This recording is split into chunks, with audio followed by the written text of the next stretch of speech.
सुप्रभात दोस्तों। आज की मेरी पौराणिक कहानी है मोक्ष की भूमि गया।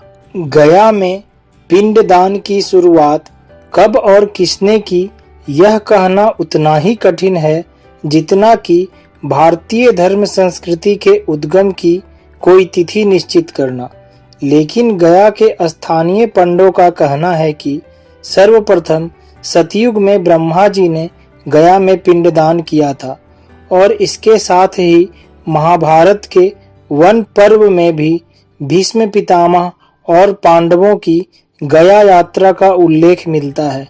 प्रभु श्री राम ने भी महाराजा दशरथ का पिंडदान गया में किया था।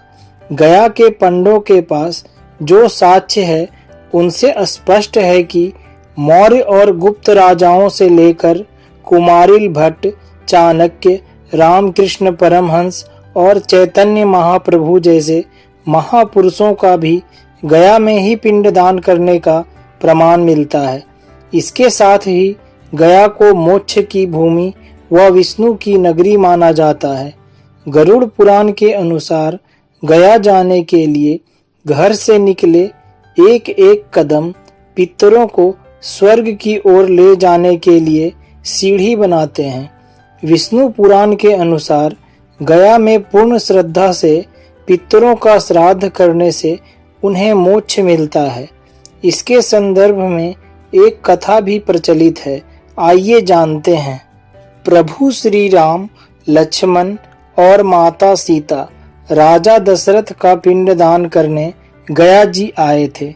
श्री राम और लक्ष्मण पिंडदान करने के लिए सामग्री एकत्रित करने वहां से चले गए और माता सीता गया धाम में फल्गु नदी के किनारे दोनों के वापस लौटने का इंतजार कर रही थी।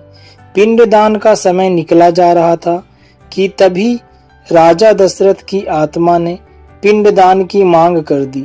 फल्गु नदी तट पर अकेली बैठी माता सीता अत्यंत असमंजस में पड़ गई।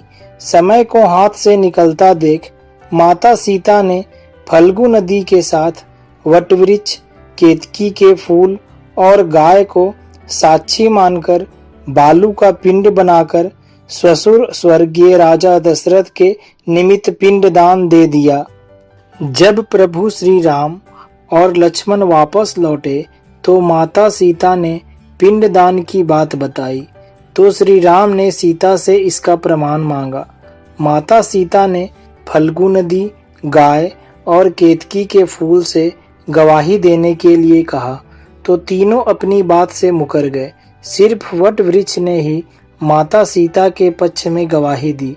इसके बाद माता सीता ने राजा दशरथ का ध्यान करके उनसे भी गवाही देने की प्रार्थना की।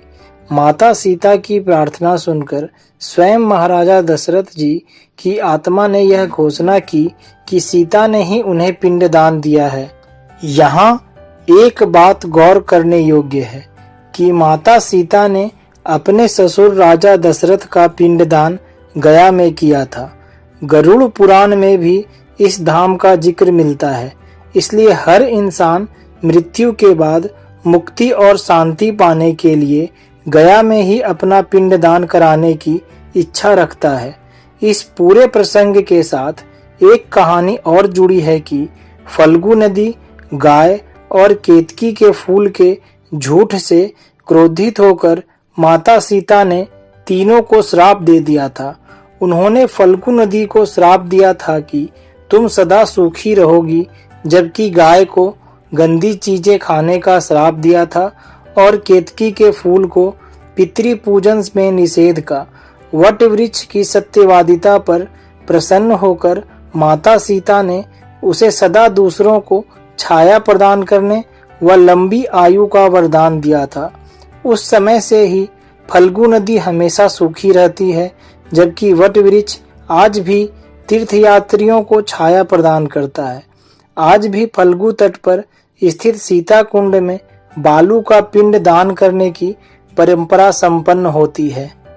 दोस्तों, इस कहानी के साथ गयासुर की कथा का प्रसंग भी जुड़ा हुआ है। उसे देखने के लिए आप डिस्क्रिप्शन में दिए लिंक पर क्लिक करें।